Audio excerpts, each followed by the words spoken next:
Ce film est le premier d'une toute nouvelle trilogie, alors que c'est le 10e opus de la saga. Est-ce que vous vous rendez compte du délire ?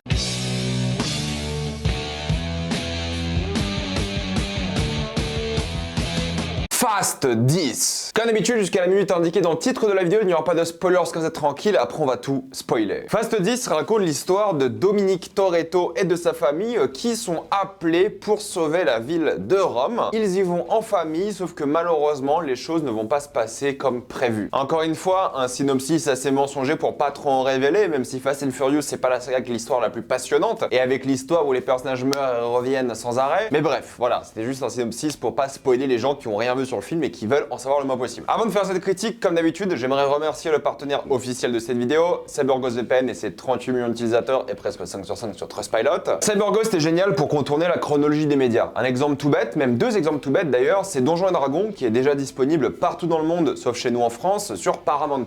Un film que j'ai beaucoup aimé, mais chez nous il faudra attendre énormément de temps avant de le voir. Et un autre exemple que moi j'ai adoré, c'est Avatar 2. Avatar 2 sera dispo le 7 juin partout dans le monde, sauf en France. Avec un VPN, c'était même pas un problème. En plus de ça, vous avez la VOSTFR dans tous les pays qui sont francophones, que par exemple la Suisse, le Canada, la Belgique. Et si vous aimez de une la Belgique, mais aussi la Formule 1, vous avez la Formule 1 gratuitement sur RTBF en Belgique. Et pour YouTube Premium, qui devient de plus en plus utile, eh bien vous avez évidemment YouTube Premium dans des pays comme l'Inde et l'Argentine où ça coûte moins de 2 € par mois, ça vaut le coup. Vous serez un plus en sécurité avec un VPN, que ce soit la Wi-Fi de l'université, de la bibliothèque ou de l'hôtel. Vous pouvez partager un compte avec 7 personnes au total, c'est disponible sur tous vos appareils préférés. C'est super simple d'utilisation, en quelques clics c'est fait, vraiment tout le monde peut le faire. Vous pouvez essayer par vous-même car vous êtes satisfait ou remboursé sous 45 jours et vous avez une assistance technique en français 24h7. Utilisez le lien dans la description en commentaire épinglé afin de vous abonner à CyberGhost VPN et bénéficier de 83% de réduction plus 4 mois gratuits. Foncez sur l'offre. Que dire de Fast and Furious 10 ou Fast 10 comme il s'appelle? Tous les noms de cette saga sont vraiment trop bizarres et incohérents et c'est le bordel et c'est ça qui est intéressant. Pourquoi est-ce que je dis que c'est ça qui est intéressant? C'est que vous ne pouvez pas être cinéphile et ne pas aimer cette saga. Et évidemment, je rigole un petit peu, mais en fait, pour moi, il y a un truc qui est assez représentatif de la saga Fast and Furious que les gens ne comprennent pas au cinéma et lorsqu'ils parlent de films et critiquent des films. Cette saga et ce film-là en particulier est extrêmement critiquable. Il n'y a aucun doute là-dessus, il y a plein d'arguments pour dire que c'est de la merde. Mais ne confondez jamais les intentions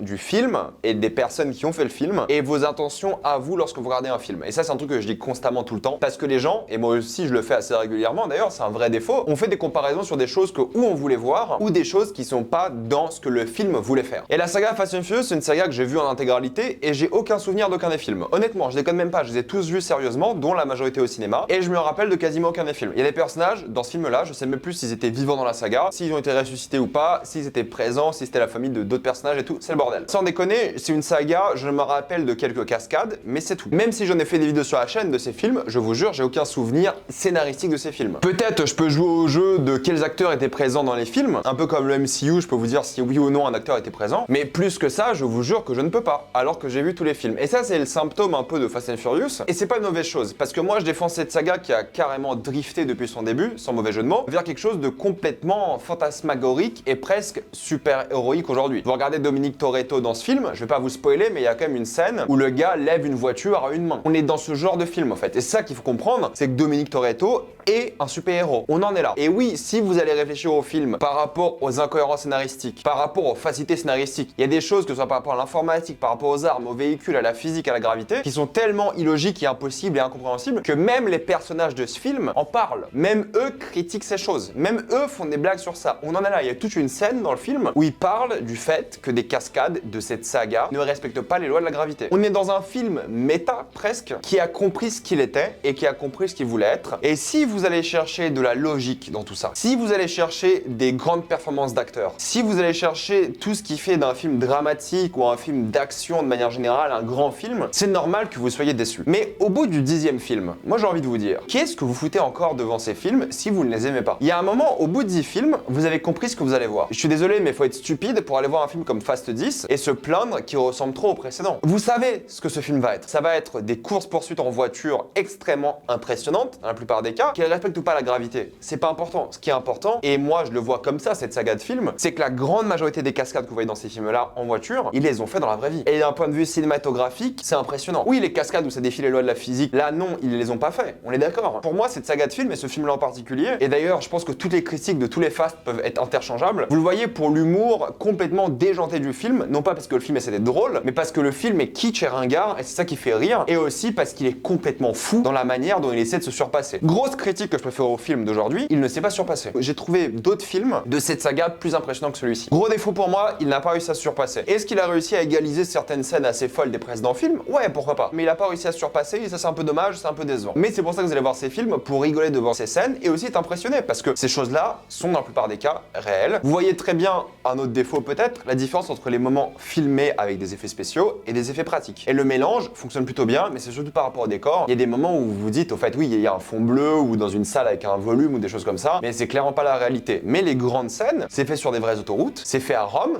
pour de vrai, ils ont filmé là-bas, ça se voit, ça se ressent. C'est d'ailleurs la meilleure séquence du film. Et ils sont allés chercher ces scènes d'action, que ce soit au corps à corps ou des personnages se battent. Il y a une scène d'action au corps à corps dans ce film-là qui n'a aucun intérêt, qui n'a aucun sens, qui est juste là pour que deux personnages se tabassent. Scène qui avait un peu fait polémique entre guillemets à l'époque, parce que les actrices avaient dit qu'elles n'avaient même pas de réalisateur sur le tournage quand elles ont filmé cette scène, en mode c'était un flex. Pour être honnête, elles n'avaient pas forcément besoin de réalisateur, mais d'un coordinateur de cascade qui aurait pu faire la réalisation de la scène vu que c'était qu'une scène d'action. Ok. Ensuite, rappelez-vous que ce film-là, Fast 10, a changé de réalisateur en plein tournage. C'est lui le terrier qui a repris les rênes et c'est lui qui a fait le film. Et honnêtement, en termes de réalisation, le film est bien. Il y a quelques petites idées où ça mélange des vraies caméras et des caméras numériques, surtout par rapport au profil qu'ont les personnages en voiture et la caméra qui passe à travers les voitures. Ça, c'est très stylé. Il y a quelques moments en CGI où on refait des personnages réels en mode photoréaliste, ça sort un peu du truc, mais ça rend plutôt bien, en tout cas je trouve. Même les scènes d'action sont globalement lisibles. Oui, il y a ce problème de shaky cam et le montage extrêmement charcuté dans les dialogues, mais il y a un truc qu'il faut comprendre avec cette saga-là, c'est que elle est efficacement mise en scène, mieux que beaucoup de films d'action d'ailleurs. Alors non, c'est pas Mission Impossible, on est d'accord sur ça. En gros, pour faire simple, c'est Mission Impossible en mode super-héros. En mode, il n'y a pas d'histoire, il n'y a pas de dramaturgie, c'est la famille, c'est kitsch, c'est ringard. Là où Mission Impossible, c'est sérieux, c'est dramatique, et c'est là pour t'impressionner, parce que c'est le plus proche du réel possible. Là où ils ont mis beaucoup de réel dans Fast and Furious, et ils se sont fait plaisir en post-prod avec des effets numériques et des choses comme ça. C'est un film de super-héros. Quand vous avez ça en tête, vous pouvez aller apprécier ou pas Fast and Furious. Maintenant, pour parler un peu des choses que j'ai bien aimées, les scènes d'action, globalement, sont hyper divertissantes, hyper bien foutues. Celle à Rome est fantastique, comme je vous l'ai dit. Le climax est vraiment bien foutu aussi. Je me suis éclaté, et je suis pas le seul à m'être éclaté. Les acteurs aussi. Jason Momoa, il fait une sorte de Joker complètement insupportable, mais tu vois qu'il s'éclate. Il y a plein de séquences avec lui où je trouve que c'est un bon méchant. Alors oui, pas tous les acteurs sont clairement investis, autant que Jason Momoa qui, là, pour le coup, s'éclate, et tu vois qu'il a un vrai plaisir à jouer, mais on s'en fout de la backstory. On s'en fout de ça. Tout le scénario, c'est des excuses pour avoir des caméos, des excuses pour voir des personnages qui sont morts revenir. Tout est une mauvaise excuse pour des scènes d'action en bagnole. Et c'est ça la force et le défaut. Les scènes d'action en bagnole sont super bien faites, et divertissantes, et fun, et assumées, et tu rigoles en même temps d'être un petit peu impressionné. Mais tout le reste, honnêtement, oui, c'est nul, c'est chiant, c'est relou, sauf quelques personnages comme Jason Statham, qui est un peu de retour, je pense que c'est pas un spoiler, il est dans les affiches, qui lui a un charisme, il dégage un truc, mais tout ce qui concerne le gang, il y a un gang, on va dire, dans ce film-là, insupportable, chiant, ils ont aucune alchimie, c'est pas drôle. Pour vous donner un exemple tout bête de choses qui sont stupides dans le film, et qui sont pour le coup du mauvais scénario et mal foutu de manière générale, c'est Anne qui mange un muffin à l'acide et il ne ressent rien. Ça n'a aucun impact sur le scénario. T'as juste un plan où il voit le muffin et sa main en mode acide LSD quoi. Aucune importance dans l'histoire. Ou c'est une scène qu'ils ont coupée, du coup je sais pas pourquoi ils ont gardé les plans où ils mangent des muffins, ils auraient pu les enlever, ou je sais pas. Peut-être il y a un truc par rapport à ça dans l'épisode 3, le troisième film, mais je m'en rappelle pas. Il y a plein de choses comme ça qui sont stupides, il y a plein de personnages qui reviennent pour une scène et repartent, il y a plein d'intrigues qui n'ont pas de finalité, et c'est là que tu comprends en fait un gros problème du film, c'est que c'est juste une première partie. Et le film se finit sur un cliffhanger qui pour moi fait une grosse erreur qui n'est pas autorisée d'après moi dans les films, c'est fini en plein milieu de l'action. Il y a une scène d'action et le film s'arrête comme ça, net. Depuis le Hobbit, ça normalement on n'a plus le droit de faire. Une scène d'action, pour vous donner un exemple connu, Infinity War a fini sa scène d'action avant de finir le film, tout en ayant un cliffhanger. Finir un film sur une scène d'action pour utiliser ça comme cliffhanger,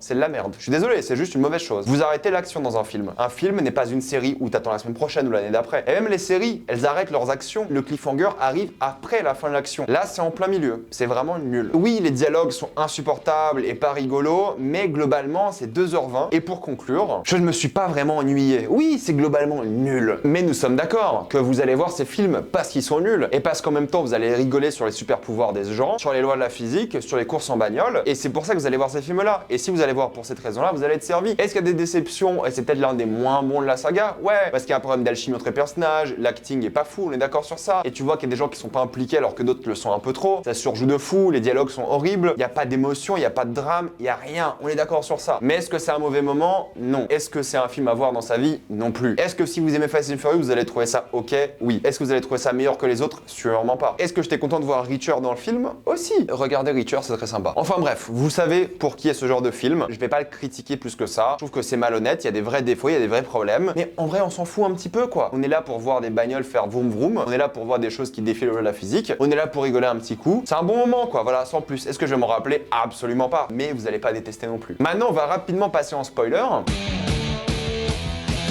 Qu'est-ce qui a spoilé au final? La séquence à Rome, quand j'ai vu ça, je me suis dit, mais en fait, le film est trop cool. Ça va être ça tout le film, ça va être trop bien. En pleine ville, il y a une sorte de bombe en feu qui déambule dans tout Rome et qui détruit Rome, puis une énorme explosion. Mais c'est pour ça que je regarde Fast and Furious, pour voir ce genre de choses. Et après, quand t'as Reacher, je suis désolé, je l'appelle comme ça parce que je le connais de là. Enfin non, je le connais de Blue Mountain State d'ailleurs, mais peu importe. Après, t'as Reacher qui explique que les lois de la physique ont été complètement abandonnées depuis le film, le premier en 2001, ou au fur et à mesure des films. C'est quand même con. Ce genre de trucs là, je fais tellement pas attention à cette saga. Même Brie Larson, je sais même pas s'il jouait dans cette saga avant. Je n'en ai aucun souvenir, vraiment. Peut-être ils l'ont juste prise parce que Kurt Russell était occupé. Ce genre de truc, en fait. Michelle Rodriguez et Charlize Theron qui se battent, est-ce que ça avait un intérêt? Absolument pas. On est d'accord là-dessus aussi. Jason Statham qui est là pendant une scène, est-ce que ça avait un intérêt? Non plus. Hélène Mirren qui apparaît comme ça de nulle part, non plus, aucun intérêt. Gal Gadot qui apparaît à la fin alors qu'elle s'est fait rouler dessus par un avion, je crois, dans l'un des films. Je crois qu'il est morte comme ça, je sais même plus. Est-ce que ça a l'intérêt? Non. Ça aura sûrement intérêt pour la suite, mais c'est nul. The Rock qui est revenu parce qu'il a bidé avec Black Adam. Pour moi, c'est 100% un reshoot. Hein. Il a filmé ça il y a 3 semaines, c'est sûr. Moi, j'exagère un petit peu. Hein. Mais pour moi, c'est un truc au dernier moment. Tellement que je pense presque que c'est même pas lui dans le costume jusqu'au dernier moment. Je pense que c'est lui parce qu'on voit ses gros avant-bras là. Mais il y a un moment, voilà, c'est ce genre de trucs là dans le film qui ont pas d'intérêt. Et ouais, Jason Momoa s'éclate. Je suis cool que ce soit le méchant de cette trilogie. Il fait un peu son Joker, mais c'est divertissant et cool. Et là, je suis en train de penser aux différentes scènes d'action du film et je me rappelle même pas de celle du milieu. J'imagine que celle du milieu, c'est la course. Ce qui se passe avant la course, c'est hilarant. Quand ils disent qu'ils vont faire une course, t'as des feux d'artifice et tout, mais c'est génial. C'est ça que j'aime bien, c'est quand le film se prend pas au sérieux. Sauf qu'il y a des moments où le film brise un peu les règles du cinéma, quoi. Je l'expliquais en partie sans spoiler, vous l'avez compris. Mais voilà, le cliffhanger n'a rien à faire là, t'arrêtes pas ça en plein milieu de l'action. Est-ce que John Cena est mort? Probablement pas. Est-ce que Stephen de le voir jouer dans le film? Carrément. Est-ce que j'ai quelque chose à dire sur le film? Absolument pas en vrai. Ça fait vroom vroom, c'est rigolo, c'est plutôt bien filmé. Il y a même quelques plans qui sont plutôt sympas. Il y a des scènes qui sont hilarantes, tu rigoles bien. Ouais, c'est Fast and Furious quoi. Est-ce que j'ai hâte que cette saga s'achève? Ouais, aussi. Est-ce que j'ai hâte de voir la suite? Pas vraiment non plus. Mais j'irai parce que c'est un bon moment qui est pas de la merde quoi. Ça se prend pas au sérieux, mais ça prend quand même au sérieux l'art de faire des films entre guillemets, en tout cas de ce calibre-là. Même si c'est pas un grand film, au moins ça prend l'art du cinéma au sérieux quoi. Je sais que c'est difficile à expliquer, mais j'espère que vous avez compris. Enfin bref, mettez-moi dans les commentaires ce que vous en avez pensé. Avez-vous adoré ou détesté tout ça dans les commentaires? Comme d'habitude, pensez à vous abonner à la chaîne pour plus de vidéos. Mettez un j'aime, ça aide beaucoup la chaîne. Suivez-moi sur tous mes réseaux et avant de quitter cette vidéo, pensez à utiliser le lien dans la description dans le commentaire épinglé afin de débloquer toutes les plateformes de streaming en toute accessibilité et sécurité. Tout ça pour 2,03€ par mois plus 4 mois gratuits. Foncez sur l'offre et moi je vous dis à la prochaine fois. Salut à tous.